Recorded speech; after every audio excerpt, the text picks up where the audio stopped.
السلام علیکم ناظرین. من عرف نفسہ فقد عرف ربہ.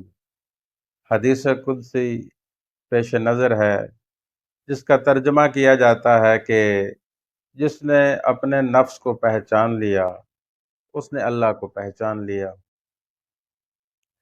اب اس کو صحیح طرح سمجھنا ضروری ہے کہ آیا اس کا یہی مفہوم ہے، اور اگر یہی ہے تو پھر یہ بات جاتی کس طرف ہے. اب دیکھیں کہ خطبہ حجت الوداع میں رسول پاک بادشاہ نے فرمایا تھا، من کنت مولا فہذا علی مولا. اب اس کی طرز سے اگر ہم اس کا ترجمہ کریں گے تو پھر اس کا ترجمہ یہ بنے گا کہ جو اپنا مولا ہے اس کا علی مولا ہے. تو یہ غلط ہوا نا. اس کو ٹھیک کرنے کے لیے اس کا ترجمہ بھی ٹھیک کرنا پڑے گا. اور یہ رسول پاک بادشاہ نے اپنے متعلق حدیث فرمائی ہے. وہ فرما رہے ہیں، رسول پاک بادشاہ سرکار دو عالم فرما رہے ہیں کہ جس نے میرے نفس کو پہچان لیا اس نے اللہ کو پہچان لیا. یہ بات عوام الناس کے لیے نہیں ہے.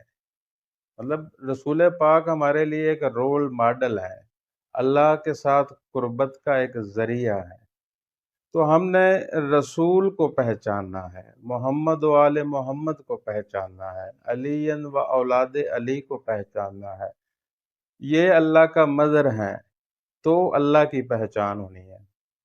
یہ نہیں ہے کہ اب میں اپنے آپ کو پہچان لوں، اپنے نفس کو پہچان لوں تو یہ اللہ کی پہچان ہو جائے گی.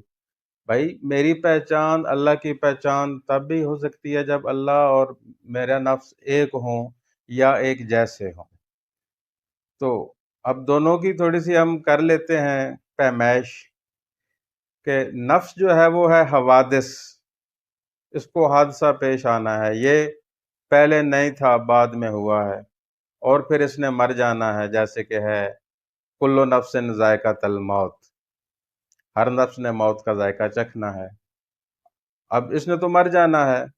اور ادھر اللہ کو دیکھیں تو وہ ہے حی یا قیوم، وہ ہمیشہ سے ہے اور ہمیشہ کے لیے ہے. اب ان دونوں میں تو اختلاف آ گیا، تو پھر اس نفس کی پہچان اللہ کی پہچان کیسے ہو سکتی ہے؟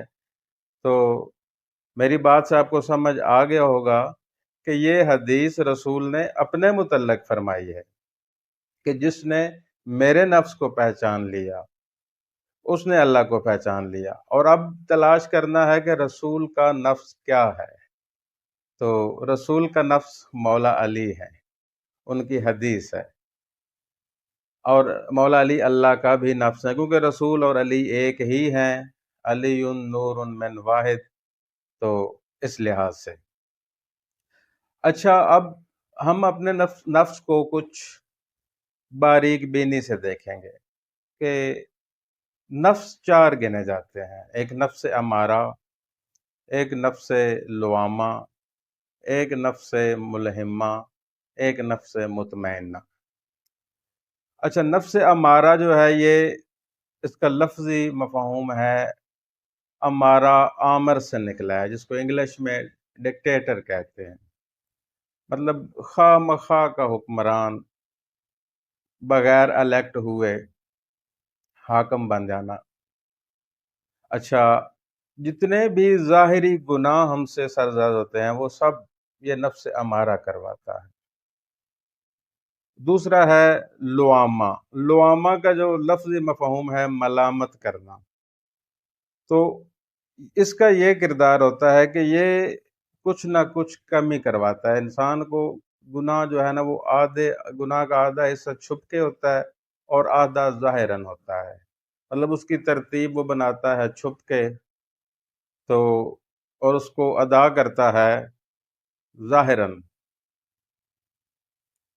اور جو ہے ملہمہ، اس کا لفظی معنی ہے الہام، الہام کرنے والا. اب الہام جو ہے یہ ٹوٹل باطنی ہے. مطلب نفس ہمارا ٹوٹل ظاہری تھا، لوامہ آدھا ظاہری آدھا باطنی، اور ملہمہ مکمل باطنی ہے.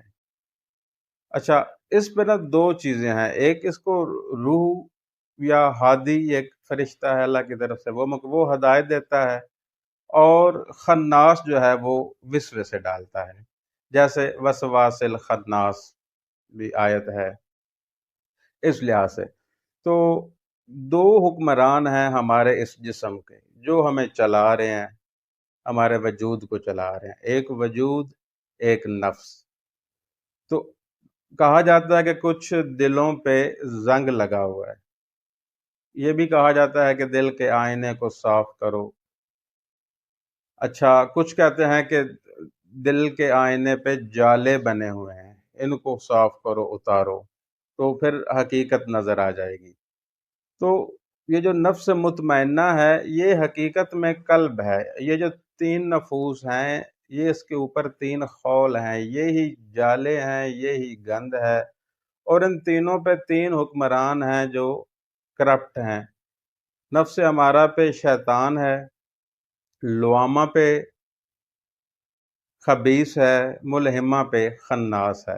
جب ہم ان تینوں سے جان چھڑوا لیں گے تو پھر پیچھے بچ جاتا ہے نفس مطمئنہ، جس کو قلب کہتے ہیں، جس میں اللہ نے جس کے بارے میں کہا ہے کہ اللہ نے ہر چیز کو امانت پیش کی اپنی، لیکن کسی نے قبول نہیں کیا، تو اللہ نے اپنا نزول قلب مومن میں کیا، یعنی اللہ مومن کے دل میں ظہور کرتا ہے، نزول کرتا ہے، تو وہ نفس مطمئنہ ہے۔